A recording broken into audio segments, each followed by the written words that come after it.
Hello friends, welcome to Nisha space. അബുദാബിയിലുള്ള അമ്പലത്തിൽ ഞാൻ കഴിഞ്ഞ ആഴ്ച പോയിരുന്നു. അപ്പോൾ ആ അമ്പലം വിസിറ്റാണ് ഇന്നത്തെ വ്ളോഗിൽ.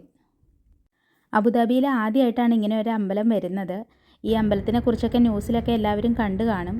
ഈ വർഷം ഫെബ്രുവരി 14 നമ്മുടെ പ്രധാനമന്ത്രി നരേന്ദ്രമോദിയാണ് ഇത് ഉദ്ഘാടനം ചെയ്തത്.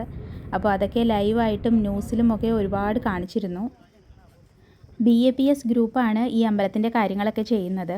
ഈ അമ്പലത്തിന് വേണ്ടിയിട്ട് 27 ഏക്കറോളം സ്ഥലമാണ് UAE ഗവൺമെൻറ് കൊടുത്തിട്ടുള്ളത്. ഡിസംബർ 2019 ഈ അമ്പലത്തിൻ്റെ കൺസ്ട്രക്ഷൻ സ്റ്റാർട്ട് ചെയ്തത്. എന്നിട്ട് 4 വർഷം കൊണ്ട് ഇവരിത് വളരെ നന്നായി തന്നെ പണിതെടുത്തിട്ടുണ്ട്. ഇത് കാണാനൊക്കെ നല്ല ഭംഗിയാണ്. പിന്നെ എല്ലായിടത്തും നന്നായിട്ട് ഓർഗനൈസ് ചെയ്യുന്നുണ്ട്, എല്ലാം നന്നായി മെയിൻറ്റെയിൻ ചെയ്യുന്നുണ്ട്. പിന്നെ ഒരേ ഒരു പ്രശ്നം ഉണ്ടായത്, ഞങ്ങൾ പോയതൊരു ഈദ് ഹോളിഡേയ്സിൻ്റെ വീക്കെൻഡിലാണ്. അതുകൊണ്ട് അത്യാവശ്യം നല്ല തിരക്കുണ്ടായിരുന്നു. എത്ര തിരക്കായാലും അവരത് നന്നായി മാനേജ് ചെയ്യുന്നുണ്ട്. പിന്നെ എല്ലാവരും ഓൺലൈൻ രജിസ്റ്റർ ചെയ്തിട്ട് വേണം ഇവിടെ പോകാനായിട്ട്. പ്രത്യേകിച്ച് തിരക്കുള്ള സമയങ്ങളിൽ അവർ ആ രജിസ്ട്രേഷൻ ചെക്ക് ചെയ്യുന്നുണ്ട്. അപ്പോൾ നമ്മൾ രജിസ്റ്റർ ചെയ്യുമ്പം നമ്മൾ ഏത് ടൈമിലാണ് പോകുന്നത്, എത്ര പേരുണ്ട് എന്ന് മാത്രം കൊടുത്താൽ മതി. ഓരോരുത്തർക്ക് വേണ്ടി പ്രത്യേക രജിസ്ട്രേഷനൊന്നും ആവശ്യമില്ല. ഇവിടുത്തെ ആ മെയിൻ എൻട്രൻസ് വരെ മാത്രമേ നമുക്ക് ക്യാമറ അലൗഡ് ഉള്ളൂ. അതിനകത്തോട്ട് കടന്ന് നമ്മൾ നടന്ന് ചെല്ലുമ്പോൾ 7 പ്രതിഷ്ഠയായിട്ടുണ്ട്, ചെറിയ ചെറിയ മണ്ഡപങ്ങളിലായിട്ട്. ശ്രീരാമൻ, കൃഷ്ണൻ, വെങ്കടേശ്വര ഇതിൻ്റെയൊക്കെ കൂടെ നമ്മുടെ അയ്യപ്പനും ഉണ്ട്. ബാക്കി എല്ലാ പ്രതിമകളും ചെയ്തിരിക്കുന്നത് സ്റ്റോണിലാണ്. സ്റ്റോൺ എന്ന് പറയുമ്പോൾ മാർബിൾ അല്ലെങ്കിൽ ഗ്രാനൈറ്റ് ഒക്കെയാണ്. പിന്നെ നമ്മുടെ അയ്യപ്പനെ ചെയ്തിരിക്കുന്നത് പഞ്ചലോഹത്തിലാണ്. അപ്പം എല്ലാം ജസ്റ്റ് ഒന്ന് കണ്ടിറങ്ങാൻ പറ്റി. പക്ഷേ ഭയങ്കര തിരക്കായിരുന്നു. ഇനി തിരക്കില്ലാത്തപ്പോൾ ഒന്നുകൂടി ഒന്ന് പോകണം, എങ്കിലേ ഇതെല്ലാം നന്നായി കാണാൻ പറ്റുള്ളൂ. അമ്പലത്തിനകത്ത് കയറി പ്രാർത്ഥിച്ച ശേഷം ഞങ്ങൾ പുറത്തേക്ക് ഇറങ്ങി. പിന്നെ കുറച്ച് സ്ഥലത്ത് അവിടെ നമുക്ക് നടന്ന് കാണാനും, പിന്നെ ആ സൈഡിലായിട്ട് 6:30 ആരതി ഉണ്ടായിരുന്നു. അപ്പം നമ്മൾ അതും കാണാൻ പോയി. അപ്പോൾ ഞാൻ അതിൻ്റെ എല്ലാം വീഡിയോ ജസ്റ്റ് ഒന്ന് എടുത്തിട്ടുണ്ട്. തിരക്ക് കാരണം ഫുള്ളായിട്ടൊന്നും കവർ ചെയ്യാൻ പറ്റിയിട്ടില്ല. അപ്പോൾ നമുക്ക് അമ്പലവും ആരതിയും ഒക്കെ ഒന്ന് വീഡിയോയിൽ കാണാം.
(6:30, 7:30) അങ്ങനെ 2 ടൈമിലായിട്ടാണ് ആരതി ഉള്ളത്.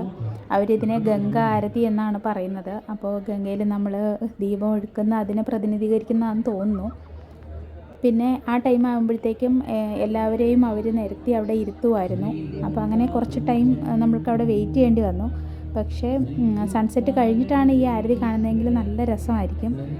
ഇപ്പോൾ UAEയിൽ സൺസെറ്റ് ടൈം എന്ന് പറയുന്നത് 7 മണി കഴിഞ്ഞിട്ടാണ്. അപ്പോൾ 6:30ക്ക് ഈ ആരതി നടക്കുന്ന സമയത്ത് അത്യാവശ്യം നല്ല വെളിച്ചം ഉണ്ടായിരുന്നു. കുറച്ചുകൂടി ഒന്ന് ഇരുട്ടിയിട്ടായിരുന്നെങ്കിൽ ഇത് കാണാൻ നല്ല ഭംഗിയായിരുന്നേനെ.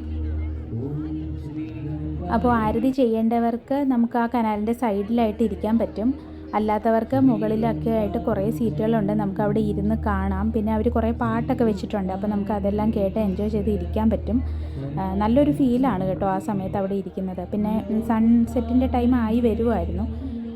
ഇപ്പോഴത്തെ ക്ലൈമറ്റ് വെച്ചിട്ട് ഇവിടെ നല്ല ചൂടായിരുന്നു. അതല്ലെങ്കിൽ ഈ ഒരു സമയം എന്ന് പറഞ്ഞാൽ നമുക്ക് നല്ലൊരു ഫീലായിരിക്കും. ഈ അമ്പലം മെയിൻലി പണിതിരിക്കുന്നത് രാജസ്ഥാനിൽ നിന്ന് കൊണ്ടുവന്ന പിങ്ക് സാൻഡ്സ്റ്റോൺ വെച്ചിട്ടാണ്. പിന്നെ മെയിൻ എൻട്രൻസും ആ പ്രതിഷ്ഠകളുടെ ഒക്കെ സൈഡിലെല്ലാം മാർബിളാണ്. അത് ഇറ്റലിയിൽ നിന്ന് വന്നിരിക്കുന്നതാണ്. ഇപ്പോഴും പല സ്ഥലത്തും കൺസ്ട്രക്ഷൻ നടക്കുന്നുണ്ട്, നമുക്കത് കാണാൻ പറ്റും. അപ്പോൾ അതുകൊണ്ട് നമുക്ക് ചുറ്റും നടന്ന് കാണാനുള്ള ഒരു സൗകര്യമൊന്നും ഉണ്ടായില്ല. അപ്പോൾ ഇനി പണിയെല്ലാം കഴിയുമ്പോഴത്തേക്കും നമുക്കൊന്നുകൂടി പോയി ഇത് ഫുള്ളായിട്ട് കാണാൻ പറ്റുമെന്ന് വിചാരിക്കുന്നു. ഇത് നമുക്ക് ശ്രദ്ധിച്ച് നോക്കിയാൽ കാണാം, ചുറ്റും ഒരുപാട് കൊത്തുപണികൾ ചെയ്ത് വെച്ചിട്ടുണ്ട്. അപ്പോൾ അതിനകത്ത് ഹിന്ദു പുരാണത്തിലെ കഥകൾ മാത്രമല്ല, ഈജിപ്ഷ്യൻ, അറേബ്യൻ, മെസോപ്പൊട്ടേമിയൻ സംസ്കാരം എല്ലാം ഇതിൽ ഉൾപ്പെടുത്തിയിട്ടുണ്ട് എന്നാണ് എനിക്കറിയാൻ കഴിഞ്ഞത്. പക്ഷേ നമുക്കതൊന്നും അടുത്ത് നിന്ന് കാണാൻ പറ്റുന്നില്ല ഇപ്പോൾ.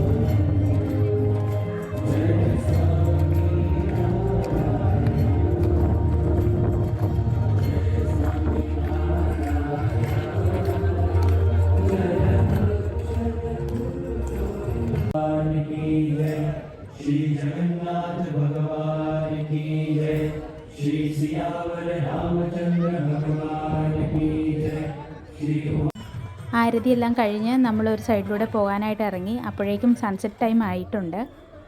പിന്നെ നമ്മൾ എവിടെ പോയാലും ഒരു റീൽ എടുക്കണമല്ലോ. അപ്പം നമ്മളൊരു റീലെടുത്തു, കൃഷ്ണ കൃഷ്ണ സോങ് വെച്ചിട്ട്. അത് കഴിഞ്ഞിട്ട് വീണ്ടും നമ്മൾ പുറത്തേക്ക് ഇറങ്ങി. അപ്പോൾ അതെല്ലാം അവർ നന്നായി മാനേജ് ചെയ്തിട്ടുണ്ട്. ഒരു സൈഡിലൂടെയാണ് എൻട്രൻസ്, വേറെ സൈഡിലൂടെയാണ് എക്സിറ്റ്, അങ്ങനെയെല്ലാം. UAE ആയതുകൊണ്ട് തന്നെ ഈ അമ്പലത്തിൽ നമുക്ക് പല മതക്കാരെയും പല രാജ്യക്കാരെയും ഒക്കെ കാണാം. ഞാൻ ഇവിടെ പോയത് എൻ്റെ ഫ്രണ്ട്സ് ലിബിയും ദിപിനും അവരുടെ ഫാമിലിയുടെയും കൂടെയാണ്. എന്തായാലും ഞങ്ങൾക്ക് വളരെ നല്ല ഒരു ഈവനിങ് ആയിരുന്നു. എല്ലാവർക്കും നന്നായിട്ട് ഇഷ്ടപ്പെട്ടു. നമ്മൾ ഇറങ്ങുമ്പോഴത്തേക്കും അമ്പലത്തിലൊക്കെ ഫുൾ ലൈറ്റായിട്ട് കുറച്ചുകൂടി നല്ല രസമായിരുന്നു.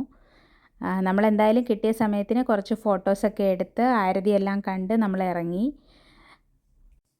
അപ്പോൾ ഇനി ഇവിടുത്തെ കൺസ്ട്രക്ഷൻ എല്ലാം കഴിഞ്ഞ് തിരക്കൊന്നും ഇല്ലാത്തപ്പോൾ ഒന്നുകൂടി വരണം എന്ന് വിചാരിച്ച് തന്നെയാണ് എല്ലാവരും പോകുന്നത്.